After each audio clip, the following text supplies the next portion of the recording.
I now invite the plenary to listen to the video message from His Excellency Mr. Volodymyr Zeleński, President of Ukraine.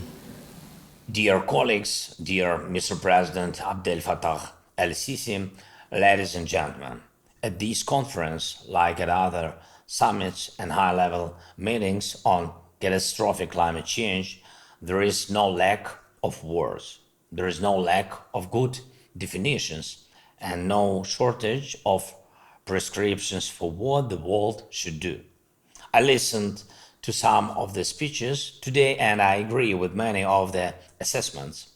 The world is on the brink, and beyond this limit, devastating changes that will forever change the usual life on all continents. Colleagues have described well what this means. No one can stay aside. And the poorer the person, the poorer the family, the poorer the country, the more painful the effects of climate change will be for them.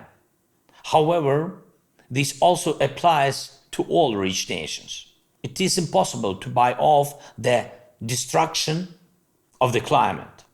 But why do we keep talking about it every year? Why, instead of reports on what has been done, the same forecasts and appeals are made every year? I will be honest, there are still many who do not take the climate agenda seriously, and not only in politics, but also in big business. There are still many for whom climate change is just rhetoric or marketing or political ritual, whatever, but not real action. They are the ones who hamper the implementation of climate goals. They are the ones in their offices who make fun of those who fight to save life on the planet, although in public they seem to support the work for the sake of nature in every possible way. They are the ones who start wars of aggression when the planet cannot afford a single gunshot because it needs global joint actions. You all know about the war that Russia started in Europe, trying to destroy the independence of my country. But what does this war mean? This Russian war has brought about an energy crisis that has forced dozens of countries to resume coal-fired power generation in order to lower energy prices for their people, at least a little, to lower prices that are shockingly rising due to deliberate Russian actions. The Russian war brought an acute food crisis to the world, which hit worst those countries suffering from the existing manifestations of climate change, catastrophic droughts, large-scale floods.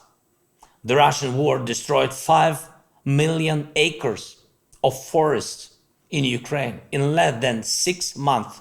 Not every country in the world has such an area of forest that were burned in Ukraine by Russian shelling. We have to check every day the situation at Zaporizhzhia nuclear power plant, the largest in Europe. If there is no radiation leaks, the Russian army has turned this nuclear power plant de facto into a military training ground. They are constantly playing with connecting and disconnecting their plant and nuclear reactors from their power grid. There is a direct risk of a radiation disaster. Who will care, for example, about the amount of the greenhouse gases in the atmosphere if part of Europe or the Middle East and possibly Northern Africa, God forbid, are covered by a radiation cloud after an accident in Zaporizhzhia? Last year, we couldn't even imagine that kind of question, but this year, Russia has posed dozens of such questions to the world. Ladies and gentlemen, world needs honesty. We must tell those who do not take the climate agenda seriously that they are making a catastrophic mistake.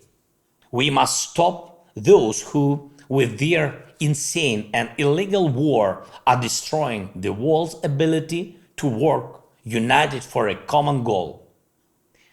There can be no effective climate policy without the peace on the earth, because in fact, nations are thinking only about how to protect themselves here and now from the threats created in particular by the Russian aggression.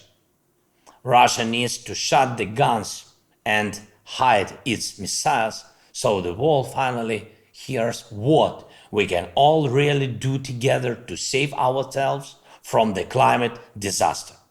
All of us in Europe, Africa, Asia, America, Australia. I invite you all to support our initiative presented here at the conference, creation of a global platform to assess the impact of military actions on climate and environment.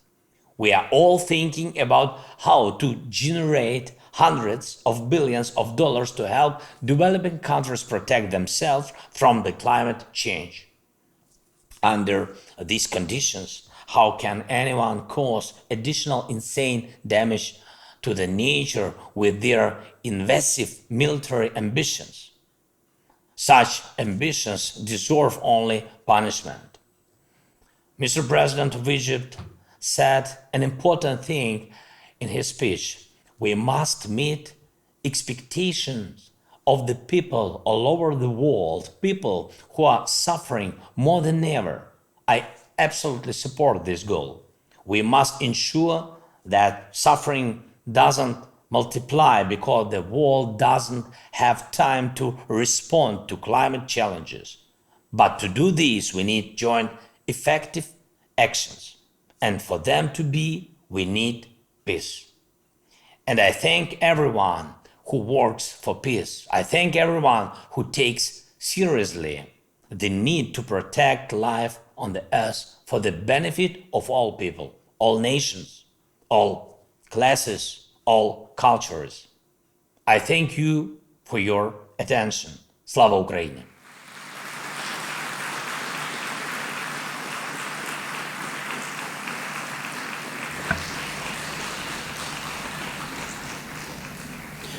We thank His Excellency, the President of Ukraine, for his message.